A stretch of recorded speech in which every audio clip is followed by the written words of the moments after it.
नमस्कार। तो अब तक हम अपने चैनल पे लगभग हर तरीके का एक्सपेरिमेंट किए। कौन सा कोर्स शुरू करें, इंग्लिश में करें, हिंदी में करें, है ना। लेकिन अब फाइनल डिसीजन ये है कि हम रिंग थ्योरी शुरू करने जा रहे हैं, है ना, एब्स्ट्रैक्ट अलजेब्रा का। और मैं पहले ही बता दूं कि यह जो रिंग थ्योरी है यह उन लोगों के लिए है जो अब तक रिंग का मतलब सिर्फ ये समझते हैं।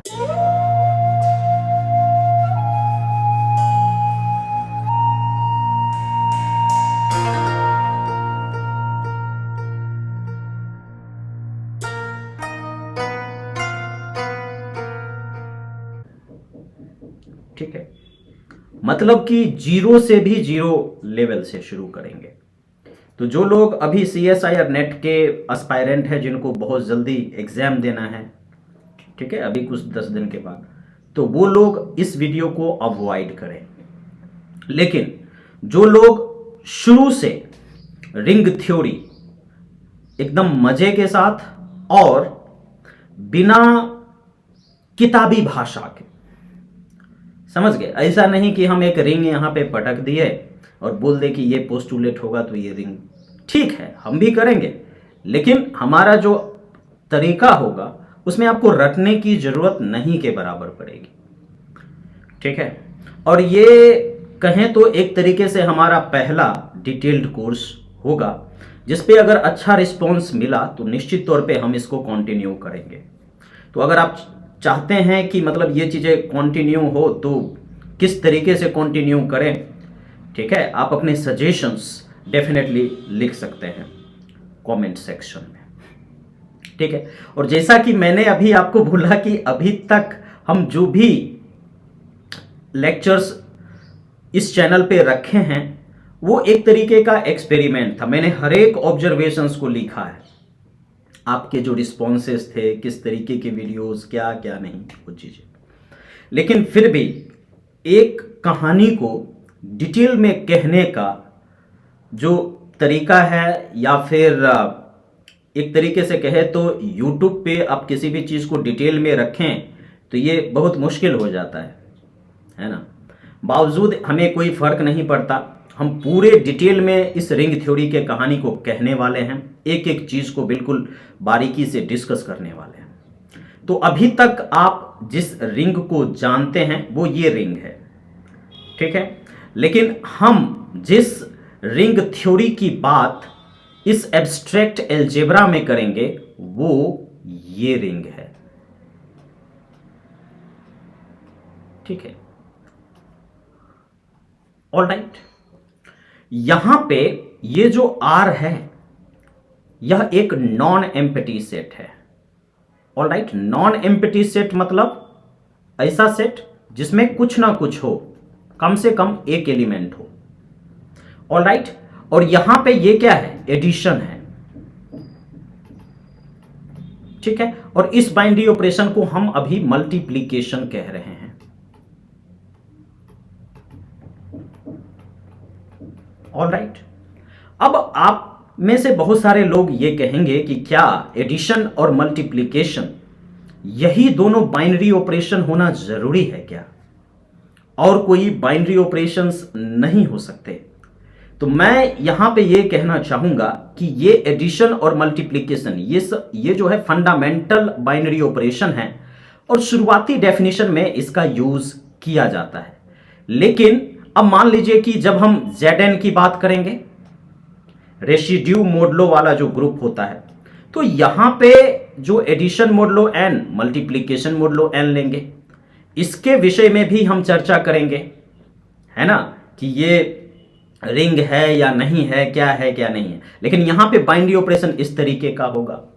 बाइनरी ऑपरेशन को क्वेश्चन के हिसाब से डिफाइन भी किया जा सकता है, लेकिन अगर हम रिंग थ्योरी की बात करें तो शुरुआत में एडिशन और मल्टीप्लिकेशन, इसको बाइनरी ऑपरेशन लेकर के चीजों को डिफाइन करेंगे, और इसके बाद डिफरेंट नॉन एम्प्टी सेट के साथ जो सुइटेबल बाइनरी ऑपरेशंस होगा उसको भी हम बड़ी खूबसूरती के साथ आपके सामने रखेंगे, इंट्रोड्यूस करेंगे। लेकिन फिलहाल एक चीज जो कि बिल्कुल साफ है वो ये है कि एक नॉन एम्प्टी सेट और दो बाइनरी ऑपरेशंस से बना यह जो चीज है इसको हम लोग बोलते हैं अलजेब्राइक स्ट्रक्चर। इसको हम क्या बोलते हैं? Algebraic structure. ठीक है, अगर आप अलजेब्रा क्या है इसके विषय में अगर गूगल कीजिएगा तो उसमें यही कहा जाएगा कि इसमें हम स्ट्रक्चर्स के बारे में पढ़ते हैं। अगर आप मैथमेटिक्स का भी डेफिनेशन सर्च करेंगे गूगल पे तो mathematics is the study of structure, space, quantity and change. ठीक है, और उसके बाद फिर उसका एप्लीकेशंस तो वो अप्लाइड मैथमेटिक्स में हम लोग एंटर कर जाते हैं। लेकिन यहां पे सबसे पहले रिंग क्या है? तो रिंग एक अलजेब्राइक स्ट्रक्चर है और जिसमें कि एक नॉन एम्प्टी सेट है और दो बाइनरी ऑपरेशंस है। ठीक है, तो इसको हम लोग रिंग कहते हैं अलजेब्रा की भाषा में। This is called ring. लेकिन इसको रिंग कहा कब जाए? इस तरह के तो बहुत सारे अलजेब्राइक स्ट्रक्चर्स आप बना सकते हैं। एक नॉन एम्प्टी सेट लिया और रैंडमली दो बाइनरी ऑपरेशंस ले लिए, लेकिन इस तरह के हर एक अलजेब्राइक स्ट्रक्चर को रिंग थोड़े कहेंगे। रिंग है कि नहीं है, इसके लिए इसके कुछ पोस्टुलेट्स हैं, कुछ गुण धर्म हैं। ठीक है, तो वो क्या पोस्टुलेट्स है, क्या गुण धर्म है कि इस अलजेब्राइक स्ट्रक्चर को हम एक रिंग के तौर पे एक्सेप्ट कर लें? आइए उसको देखते हैं।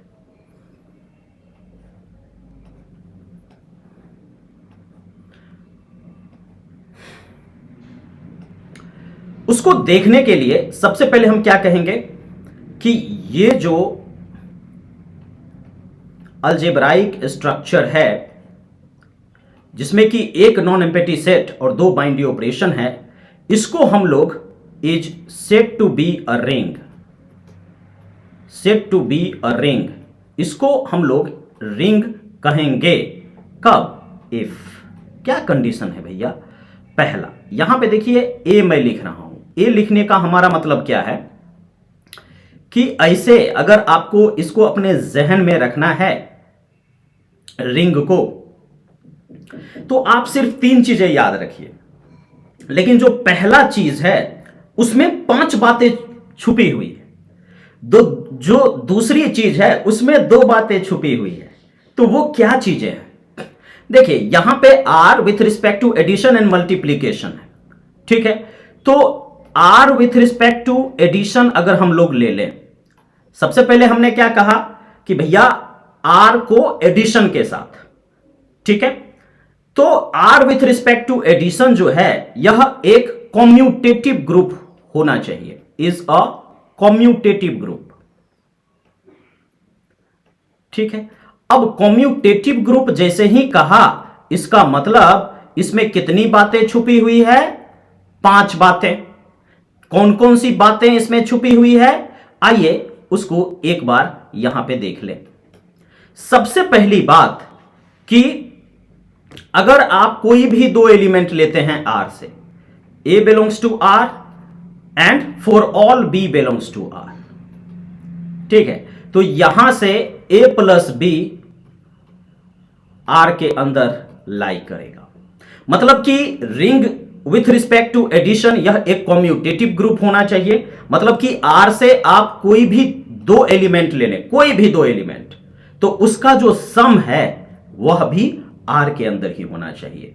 मतलब कि एडिशन जो है वो बाइनरी ऑपरेशन होगा आर पर, मतलब कि एडिशन के रिस्पेक्ट में आर क्लोज्ड होना चाहिए। So this is called what?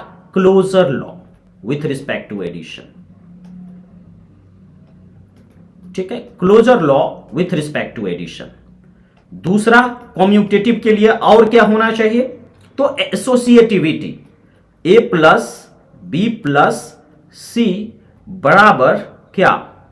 A plus b and plus c. All right, for all a b c belongs to R. With respect to addition यह जो है एसोसिएटिव भी होना चाहिए, मतलब कि आप बी और सी को पहले ऐड कीजिए, उसके बाद आप ए को ऐड कीजिए, या ए और बी को पहले ऐड कीजिए, उसमें सी को ऐड कीजिए। ये दोनों हमेशा आपस में बराबर होगा, जिसको कि आप लोग ग्रुप थ्योरी में पढ़ चुके हैं। Associative with respect to addition, ठीक है, associative with respect to addition. अब अगर मैं बात करूं इसके तीसरे पोस्टुलेट की, आप लोग बिल्कुल सही फरमा रहे हैं और आपका आवाज भी मैं सुन पा रहा हूं। Existence of identity, existence of additive identity की बात हो चला है। तो a plus 0 is equal to 0 plus a बराबर a for all a belongs to r, ठीक है। मतलब कि अगर आप r से कोई भी एलिमेंट लेते हैं और उसमें इस एडिटिव आइडेंटिटी को ऐड कर देते हैं तो वह वापस से आपको वही एलिमेंट दे देगा, यानी कि a दे देगा, ठीक है। तीसरा पोस्टुलेट हो चुका है। आइए बढ़ते हैं चौथे पोस्टुलेट की तरफ। अब जब एग्जिस्टेंस ऑफ आइडेंटिटी, इसको हम लोग क्या बोलते हैं, existence of identity, EOI। Fourth postulate क्या है कि जब आप ए में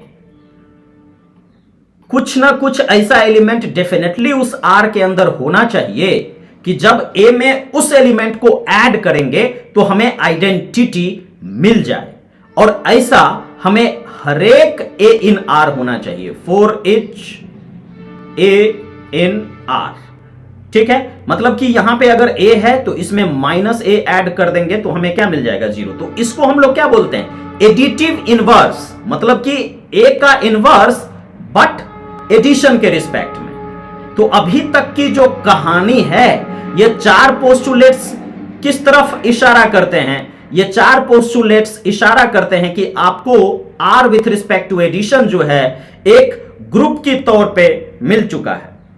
लेकिन बात कब समाप्त होगी, जब आपको यह एक अबेलियन ग्रुप के तौर पे मिले, जब आपको यह एक कम्यूटेटिव ग्रुप के तौर पे मिले, ठीक है। तो अब यहां से जो पांचवा भाग है वो ये है कि a प्लस बी बराबर होना चाहिए b प्लस ए, ठीक है।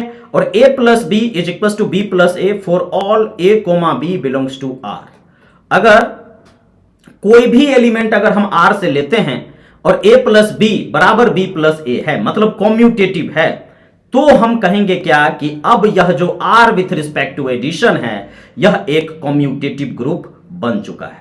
तो जैसा कि मैंने शुरुआत में ही यह कहा कि शुरुआती डेफिनेशन में R एक नॉन एम्प्टी सेट और उसके बाद एडिशन और मल्टीप्लिकेशन, तो R with respect to addition एक कम्यूटेटिव ग्रुप होना चाहिए, यह पहली बात।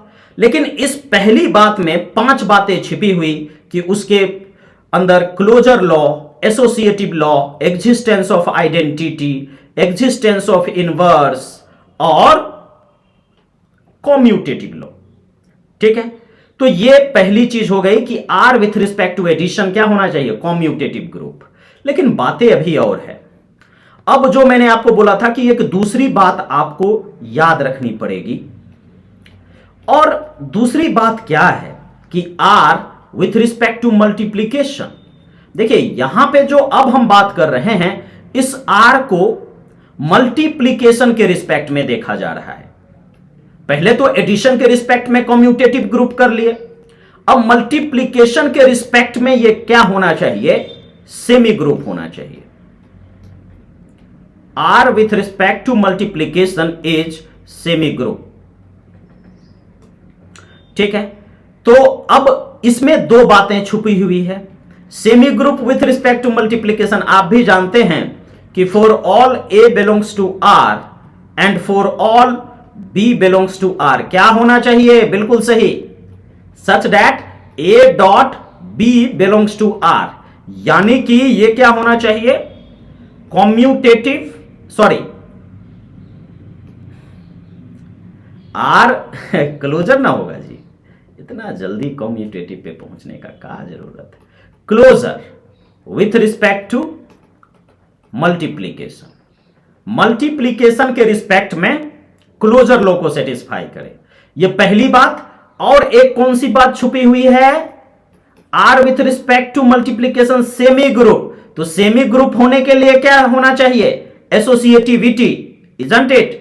ए डॉट बी डॉट सी बराबर a dot b dot c for all a comma b comma c belongs to R. समझ में आ रही है बात? यहां पे मल्टीप्लीकेशन के रिस्पेक्ट में कॉम्यूटेटिव लॉ को सेटिस्फाई करे। तो यह दूसरी बात थी जिसमें कि दो बातें छिपी हुई थी। अब एक और बात है जिसको कि आपको अपने जहन में रखना होगा और उसके बाद बड़े खुशी के साथ आप ये कह सकते हैं कि अब आपका जो अलजेब्राइक स्ट्रक्चर है वह एक रिंग है। चलिए, जो आखिरी जो बात है सी, उसमें है left and right distributive law. Left and right distributive law, ठीक है। अब लेफ्ट डिस्ट्रीब्यूटिव लॉ और राइट डिस्ट्रीब्यूटिव लॉ क्या है? तो इसका जो पहला पार्ट है उसमें देखिए, अगर आपका ए है डॉट बी प्लस सी, ठीक है, डिस्ट्रीब्यूटिव लॉ मतलब कि इस मल्टीप्लीकेशन को डिस्ट्रीब्यूट करना है बी और सी के साथ, तो ये हो जाएगा A dot B and plus A dot C. और लेफ्ट के साथ साथ राइट डिस्ट्रीब्यूटिव लॉ भी है, तो अगर हम यहां पे a plus b and dot c लिखें तो यहां पे इस बार क्या होगा? A dot c and plus क्या? B dot c. समझ में आ रही है बात? तो अगर यहां पे सी में दो पोस्टुलेट्स मतलब कि लेफ्ट और राइट, तो कोई भी अलजेब्राइक स्ट्रक्चर आर जिसमें कि शुरुआती दौर में हमने एडिशन और मल्टीप्लिकेशन को रखा है, आगे चल के इसको जनरलाइज भी किया जा सकता है, लेकिन शुरुआत में कोई छेड़छाड़ नहीं। एडिशन के रिस्पेक्ट में कॉम्यूटेटिव ग्रुप होना मांगता, मतलब closure, associative, existence of identity, existence of inverse और commutativity with respect to addition. लेकिन जो दूसरा बाइनरी ऑपरेशन है उसका भी तो कुछ खेल होगा। दूसरे बाइनरी ऑपरेशन के रिस्पेक्ट में आर क्या होना चाहिए? सेमी ग्रुप होना चाहिए। और अगर R with respect to addition abelian group है, R with respect to multiplication semi group है, और अगर आपका जो algebraic structure R addition and multiplication इन दोनों रूल को भी सेटिस्फाई करता है, तब आपको इस बात को कहने में कोई झिझक नहीं होगी कि R with respect to addition and multiplication is a ring structure। तो ये आपका क्या हो जाएगा? रिंग स्ट्रक्चर हो जाएगा। तो आई होप आपको जो डेफिनेशन है वो बिल्कुल क्लियर है। आपको यहां पे तीन जंक्शन याद रखना है। R with respect to addition is a commutative group, R with respect to multiplication is a semi group, and left and right distributive law is going to be satisfied। जब definition का दौर खत्म होता है ना, तो एग्जाम्पल्स का दौर शुरू हो जाता है। और जब बात एग्जाम्पल को पुटअप करने की हो ना, तो एक इंट्यूटिव आइडिया दे दिया जाता है, और यहां पे जो जगह छोड़ा गया है ना, उसका भी अपना एक अलग यूज है। हम क्या करेंगे भाई? पहले एग्जाम्पल के लिए एक काम करेंगे कि सबसे जो बढ़िया है ना, उसको पकड़ेंगे। Z with respect to addition and multiplication को पकड़ेंगे। कहेंगे भैया इंटीजर आप बहुत अच्छे हैं। अब देखना यह है कि ये जो इंटीजर है, अगर यह रिंग होगा तो क्या क्या होगा। क्या क्या हो जाए तो आप कह दीजिएगा कि यह रिंग है। Z with respect to addition ये कॉम्यूटेटिव ग्रुप हो जाए। आपका बात मैं सुन रहा हूं। Z with respect to multiplication ये सेमी ग्रुप हो जाए। और उसके बाद ये जो जेड जो है फॉलो कर ले किस किस को? Distributive law. ठीक है। अब देखिए, अब मैं z with respect to addition और मल्टीप्लीकेशन की बात करूं तो सबसे पहले z with respect to addition commutative group है या नहीं है? जोर से बोलिए, है? क्योंकि अगर आप कोई भी, अब देखिए यहां पे जहां जहां पे r लिखा हुआ है, ये रियल को नहीं, अभी रिंग को डिनोट कर रहा है। रियल भी एक रिंग होगा, लेकिन यहां पे ये जो r है, दिस स्टैंड्स फॉर रिंग। और अगर r बराबर z ले लेंगे, तो अगर आप कोई भी दो इंटीजर लेते हैं तो उसको जोड़ दीजिएगा तो फिर से इंटीजर मिलेगा, तो क्लोजर लॉ हो गया ना satisfy z with respect to addition and multiplication के लिए, है ना? क्लियर? अगर आप कोई भी दो इंटीजर को पहले जोड़िए, फिर तीसरा को जोड़िए, और इस दोनों को पहले जोड़ के फिर इसको जोड़िए, दोनों हमेशा बराबर होगा इंटीजर के केस में। इंटीजर की बात करें तो जीरो जो है वो अपने पास है, ये है इंटीजर के सेट में, जिसको किसी भी इंटीजर में ऐड करेंगे तो वही इंटीजर दे देगा। ठीक है? अगर कोई भी, जैसे a बराबर 1000 ले लें, ये एक इंटीजर है, तो -1000 भी तो एक इंटीजर है, जिस दोनों को ऐड करेंगे तो जीरो मिल जाएगा। तो कोई भी इंटीजर लीजिएगा तो उसका एडिटिव इनवर्स मिल जाएगा। और आप किसी दो इंटीजर को a प्लस बी कीजिए या b प्लस a कीजिए, 1000 प्लस 15000 या फिर 15000 प्लस 1000 कीजिए, दोनों का सम आपस में क्या होगा? बराबर होगा। तो यहां से क्या क्लियर हो गया कि z with respect to addition commutative group हो गया। चलिए, बहुत बढ़िया। आगे की बात करें तो z with respect to multiplication ये क्या होना चाहिए? Semi group. तो अब जो बात करेंगे हम सेमी ग्रुप के लिए करेंगे, तो सेमी ग्रुप के लिए क्या केस होगा भाई? अगर z with respect to multiplication देखें तो कोई भी अगर इंटीजर है और उस दोनों इंटीजर को आपस में मल्टीप्लाई कीजिएगा तो फिर से इंटीजर ही मिलेगा। और किसी दो इंटीजर को पहले मल्टीप्लाई करके तब तीसरे में कीजिए, या इस दोनों को पहले करके मल्टीप्लाई फिर तीसरे में कीजिए, बराबर होगा। तो z with respect to multiplication भी क्या हो गया आपका? Semi group. और उसके बाद इंटीजर में तो कोई दिक्कत ही नहीं होता है। नहीं विश्वास तो जैसे 4 × 5 + 6 कर लीजिए।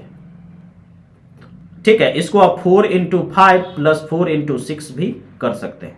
देख लीजिए कितना हो गया? 6 5 11, 4 जा 44, इधर से भी आया और यहां से भी 20 + 24, 44 इधर से भी आया। तो डिस्ट्रीब्यूटिव लॉ तो इंटीजर्स हमेशा फॉलो करता ही है। तो अब यहां से जो सबसे पहला और सबसे सटीक एग्जाम्पल आपको देखने को मिल रहा है रिंग का, वो क्या होगा? z with respect to addition and multiplication. क्या यह रिंग है? आप कहोगे कि यस, इट्स अ रिंग। और जिस तरीके से आपको यह पहला एग्जाम्पल बड़े आसानी के साथ मिल गया, अगर मैं ये कहूं कि क्या q with respect to addition and multiplication यह रिंग होगा, तो आप क्या कहोगे कि हां ये हो जाएगा रिंग, क्योंकि q with respect to addition commutative group है, q with respect to multiplication semi group कहने में भी हमें कोई आपत्ति नहीं, और डिस्ट्रीब्यूटिव लॉ को भी ये फॉलो करता है। तो ये डेफिनेटली आपका क्या हो जाएगा? रिंग हो जाएगा। ठीक है, उसके बाद और बताइए क्या क्या एग्जाम्पल्स हो सकते हैं? सेट ऑफ रियल्स ले लेते हैं रिंग के तौर पे, नॉन एम्प्टी सेट के तौर पे, तो ये भी हो जाएगा आपका। ये रेशनल्स है,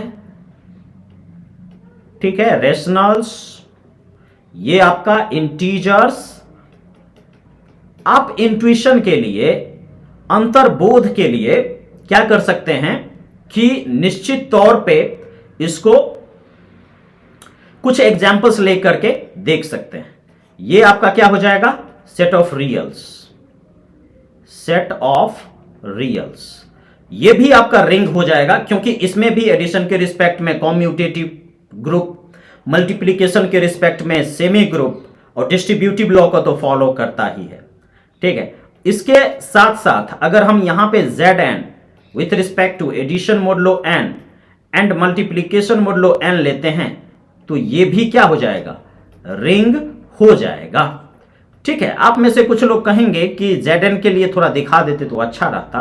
कोई बात नहीं, अभी तो बहुत सारी चीज़ें हमें देखनी है, ठीक है, ये पहला ही क्लास है, तो भी हम डेफिनेशन में भी कोई कंजूसी नहीं करने वाले हैं, ठीक है। अब यहां पे आप कहिएगा कि आपने तो ये चीजें बोल दिया कि ये करता है वो करता है, सारी चीजें ठीक है, समझ में आ गया।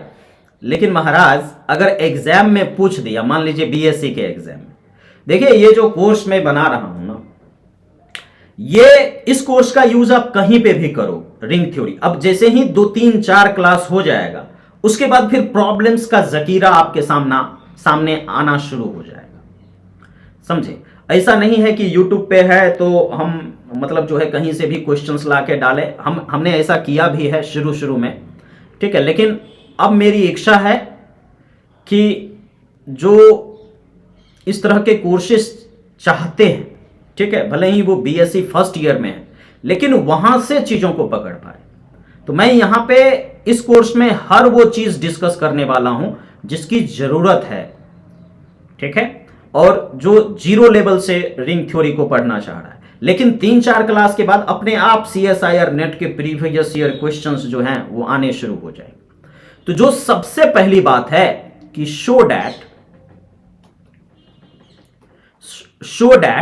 Z क्रॉस Z, यहां पे हम क्या कर रहे हैं, प्रोडक्ट ऑफ द ग्रुप ले रहे हैं, Z cross Z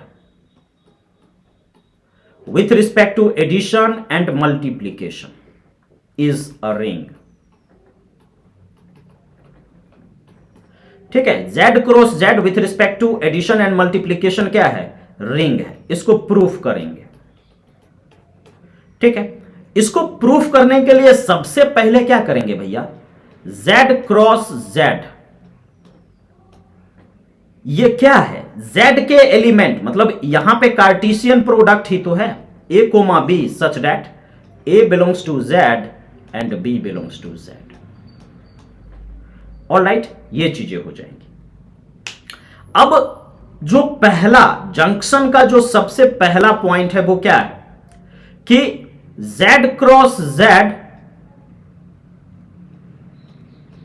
with respect to addition, ये क्या होना चाहिए अपना, जोर से बोलिए, ठीक बोल रहे हैं, कॉम्यूटेटिव ग्रुप होना चाहिए। ये क्या होना चाहिए, कॉम्यूटेटिव ग्रुप। अब इसको कॉम्यूटेटिव ग्रुप दिखाने के लिए क्या क्या करना पड़ेगा, ये तो प्रोडक्ट ऑफ 2 इंटीजर्स का सेट है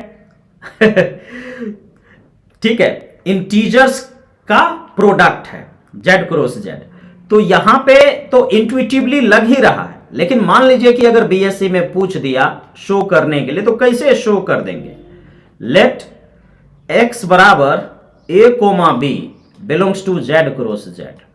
देखिए जब भी आपको शो करना है तो आप ऐसा नहीं कर सकते कि 1 comma 2 belongs to Z cross Z, आपको सिंबल में ही काम करना है, क्योंकि क्लोजर लॉ क्या होता है, all elements for this non empty set वो ट्रू होना चाहिए।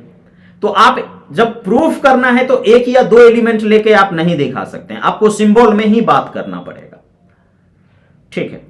और जब डिस्प्रूफ करना होता है तो एक काउंटर एग्जाम्पल काफी होता है, क्योंकि अगर आपको किसी के अवगुण के बारे में कहना है तो एक अवगुण बता दीजिए तो वो बुरा साबित हो जाएगा, लेकिन अगर किसी के अच्छाई के बारे में कहना है तो बहुत सारे जस्टिफिकेशंस देने पड़ते हैं कि वो अच्छा है। तो x बराबर A comma B belongs to Z cross Z, यहां पे ओबियसली A भी Z का एलिमेंट है और B भी Z का एलिमेंट है, ठीक है। एंड y बराबर अगर हम मान लीजिए कि ले लेते हैं C comma D, okay, and this belongs to Z cross Z, ठीक है। तो अब यहां से अगर हम बात करें तो क्लोजर लॉ की बात है, x प्लस वाई की बात है, तो इस दोनों का सम भी Z क्रॉस Z में हो जाना चाहिए, है ना। तो ये क्या हो जाएगा, A plus C comma B plus D, all right. और A plus C comma B plus D, इसको अगर मान लीजिए A dash comma B dash लिख दें तो ये भी तो Z क्रॉस Z का ही एलिमेंट है, क्योंकि A plus C sum of 2 integers A dash, this also belongs to Z, isn't it? Or b dash, this also belongs to z. So a dash comma b dash belongs to z cross z. तो यहां से क्या हुआ, closure law satisfy हो चुका है। ठीक है, क्लोजर लॉ यहां से सेटिस्फाई हो चुका है। अब हम बात कर लेंगे किसकी, तो एसोसिएटिव लॉ की। अब जो हम दूसरा बात करने जा रहे हैं वो किसकी बात होगी, एसोसिएटिव लॉ। ठीक है, और एसोसिएटिव लॉ किसके रिस्पेक्ट में, तो एडिशन के रिस्पेक्ट में, है ना।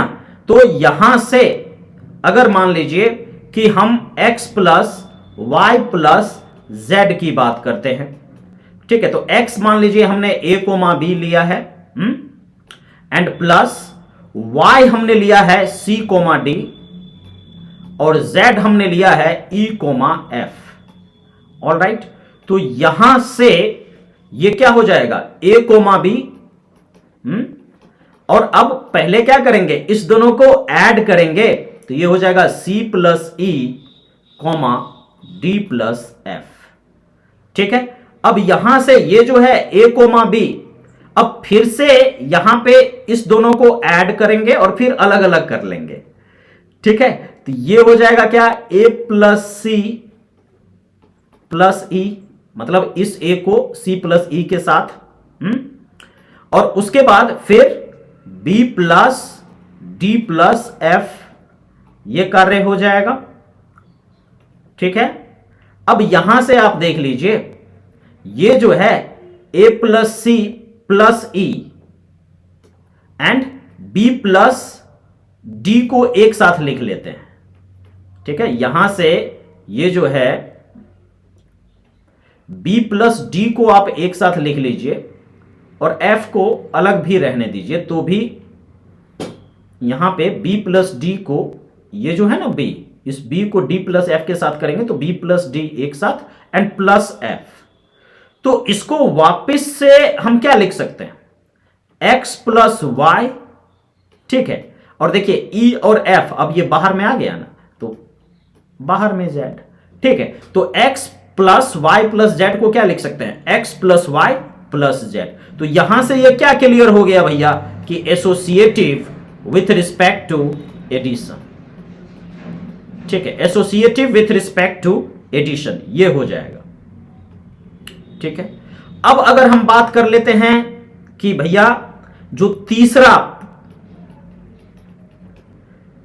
तीसरी बात है ना, क्योंकि अभी तो कम्यूटेटिव तक जाना है, तो एग्जिस्टेंस ऑफ आइडेंटिटी की बात आएगी, तो e बराबर 0,0, ये तो z क्रॉस z में बिलोंग करता है कि नहीं, आप कहिएगा कि जी बिल्कुल करता है। तो अब यहां से अगर आप x प्लस e की बात करेंगे, तो x प्लस e क्या हो जाएगा, a plus b plus 0,0, isn't it. अब इसको आप क्या लिख सकते हैं, a प्लस 0,b प्लस 0। ठीक है, तो ये आपका हो जाएगा क्या, a comma b into X for all x belongs to क्या, z क्रॉस z। मतलब कि यहां से अगर हम बात करें तो a comma b is equals to x। यहां पे देखिए x में हमने e ऐड किया, वापस से हमें क्या मिल गया, x ही मिल गया, मतलब वो एलिमेंट ही मिल गया। तो 0,0 एग्जिस्टेंस ऑफ आइडेंटिटी इसके अंदर है, z क्रॉस z के अंदर। चौथी बात एग्जिस्टेंस ऑफ इनवर्स की बात होगी। अगर आपके पास कोई x है a कोमा b, ठीक है, जहां पे a बिलोंग्स टू z है और b भी बिलोंग्स टू z है, ओके। तो यहां से आप क्या देख सकते हैं कि अगर a बिलोंग्स टू z है तो माइनस a भी z के अंदर होगा, क्योंकि क्लोज्ड है, माइनस b भी z के अंदर होगा। Then you are able to get what. ठीक है, तो अब यहां से आप क्या फाइंड आउट कर पा रहे हैं कि आपको एक y ऐसा मिल जा रहा है, minus a comma minus b type, such that आपका x प्लस वाई यानी कि a comma b plus minus a comma minus b, ये आपका क्या हो जा रहा है, 0,0।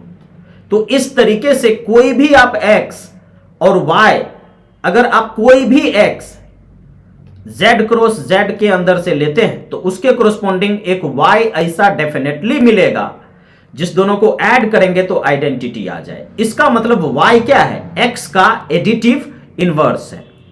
ठीक है, तो यहां से एग्जिस्टेंस ऑफ इनवर्स की बात भी हो गई। ठीक है, अब जो बात होगी कॉम्यूटेटिविटी की, तो कॉम्यूटेटिविटी में यहां पे कोई प्रॉब्लम होने वाला है नहीं, क्योंकि z क्रॉस z है। Let x is equal to a comma b, ठीक है, belongs to z cross z। All right, and y भी ले लेते हैं, c comma d belongs to z cross z। ठीक है, तो सच दैट ये जो है x प्लस वाई बराबर आपका क्या हो जाएगा बताइए, a plus C comma B plus D. ठीक है, अब a प्लस सी को आप लिख सकते हैं c प्लस ए कोमा डी प्लस बी। तो इसको आप फिर क्या लिख सकते हैं, y प्लस एक्स, है ना, क्योंकि y ये एक्चुअल में फिर क्या हो जाएगा, इसको आप ऐसे लिख सकते हैं ना, c कोमा डी प्लस ए कोमा बी। तो ये वापस से क्या हो जाएगा, x प्लस वाई। और ये जो है कोई भी एक्स वाई अगर आप z क्रॉस z के अंदर लेते हैं तो x प्लस वाई बराबर y प्लस एक्स, यानी कि कॉम्यूटेटिविटी को सेटिस्फाई कर गया। तो यहां से क्या चीजें क्लियर हो गई, यहां से क्लियर हो गई कि z cross z with respect to addition जो है यह आपका कॉम्यूटेटिव ग्रुप हो चुका है। ठीक है, यह आपका कॉम्यूटेटिव ग्रुप हो चुका है। अब यहां से जो बात होगी वो होगी अब दूसरा जो जंक्शन पॉइंट था। दूसरे जंक्शन पॉइंट में दो बातें छिपी हुई थी, है ना। अब यहां से जो बात आगे बढ़ेगी वो z cross z with respect to multiplication, इसको सेमी ग्रुप साबित करने की कोशिश की जाएगी। ठीक है, इसको आपने क्या करना है, सेमी ग्रुप साबित करना है। तो सेमी ग्रुप साबित करने के लिए सबसे पहले आप क्या करेंगे, x is equal to A comma B, ये कहां से, z क्रॉस z से एलिमेंट लिया जाएगा such that a belongs to z and b belongs to z। ठीक है, और y आप क्या लोगे, c comma d belongs to z cross z such that c belongs to z and d belongs to z। इस तरीके से तो अगर हम बात करें यहां पे तो x into Y, x into Y क्या हो जाएगा, what is x into y, it will become what, you have to get the product of these two, so it will become a comma b into c comma d, so finally you will get what, a dot c comma b dot d, isn't it? So this product is what, a dash comma b dash, and this will belongs to z cross z. Why?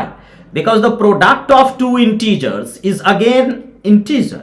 So a dot c will be a dash, b dot d will be b dash, and certainly it will belongs to z cross z. So closed with respect to multiplication.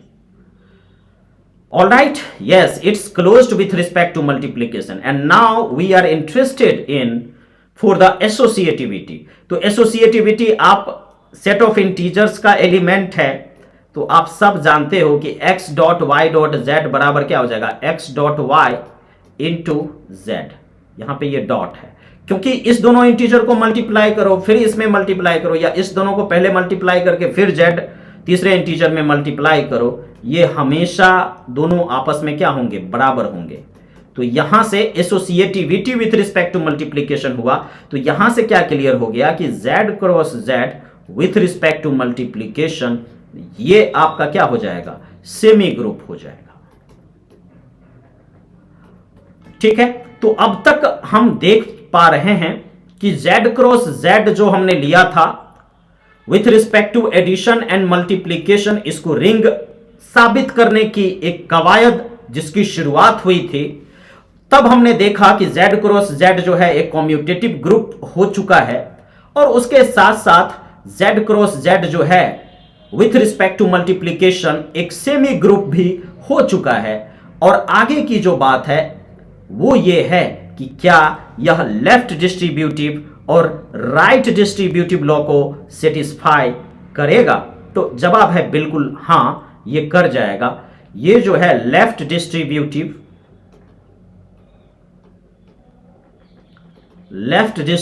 Law and right distributive law, ठीक है, इस दोनों law को satisfy करेगा या ना करेगा ये देखना है। तो x dot Y plus Z is equal to x dot Y plus x dot Z, है कि नहीं। कोई भी इंटीजर ले लीजिए ना, अगर आपको जो भी पसंद है, 2 3 5 कुछ भी, तो 2 into 3 plus 5 is equal to क्या हो जाएगा, 2 इंटू 3 प्लस 2 इंटू 5 करके देख लीजिए। 6 एंड 10 16, और ये 8 इंटू 2, तो इधर से भी 16 है ना। तो ये डिस्ट्रीब्यूटिव लॉ, और एक और डिस्ट्रीब्यूटिव लॉ है, लेफ्ट और राइट दोनों देखना है। तो x plus y into z जो है ये भी क्या हो जाएगा, x into z plus y into z, and this is true for all x comma y belongs to z cross z, है ना। तो यहां से लेफ्ट डिस्ट्रीब्यूटिव और राइट डिस्ट्रीब्यूटिव भी सेटिस्फाई हो गया। तो इन प्रॉपर्टीज को देखने के बाद अब यहां पे कोई झिझक नहीं है ये कहने में कि z cross z with respect to addition and multiplication, this is going to give you a ring. Okay, और क्योंकि अब आपने इसको रिंग देख लिया है, तो आपका जो HW है वो ये है, ठीक है। आपका HW है शो डैट, क्या शो करना है भैया, पहला Q क्रॉस Q, Q यहां पे रेशनल्स है with respect to addition and multiplication, ठीक है। इसी क्वेश्चन का दूसरा भाग R cross R with respect to addition and multiplication. इसी क्वेश्चन का तीसरा भाग C cross C with respect to addition and multiplication. ये सारी चीजें आपको याद भी रखनी है और प्रूफ भी करनी है, ठीक है। उसके बाद चौथा एक और अलजेब्राइक स्ट्रक्चर मैं आपको देता हूं, Z cross Q with respect to addition and multiplication, ठीक है। Q cross R with respect to addition and multiplication. और अगर मैं आपको Z cross Q cross R with respect to addition and multiplication ये दे दूं, तो ये सब क्या होंगे, रिंग होंगे, और ये आपको साबित करना है, ठीक है। You must have to show that.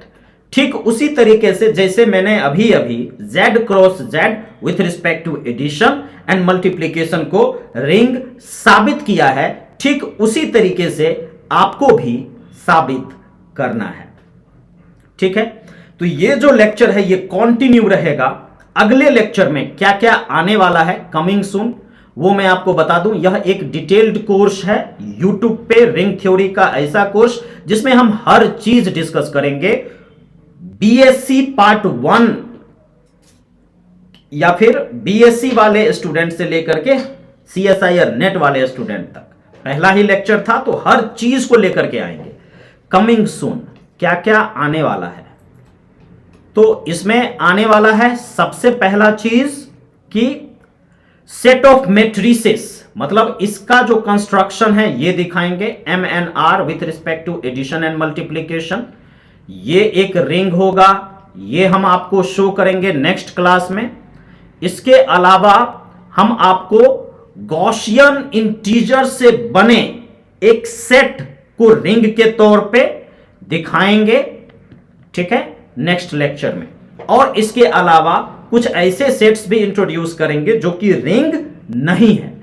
लेकिन सबसे पहले ये जो लेक्चर था, यह लेक्चर सिर्फ और सिर्फ रिंग के डेफिनेशन को क्लियर करने के लिए था। हमने यहां पे जो एग्जाम्पल्स लिए हैं, जो पोस्टुलेट्स है, उसको अच्छे से आपके सामने रखा। और इस वीडियो का एकमात्र उद्देश्य रिंग के कॉन्सेप्ट को या फिर रिंग के डेफिनेशंस को अच्छे से समझकर इस रिंग थ्योरी की एक अच्छी शुरुआत करने की थी।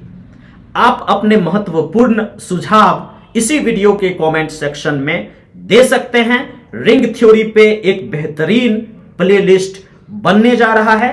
अगर आप लोगों का जो इंटरेस्ट है वो देखने लायक रहा तो बहुत ही जल्द हम लोग रिंग थ्योरी के ऑब्जेक्टिव भी प्रैक्टिस कर रहे होंगे live and exclusive on PK maths Pankaj 13 channel पर।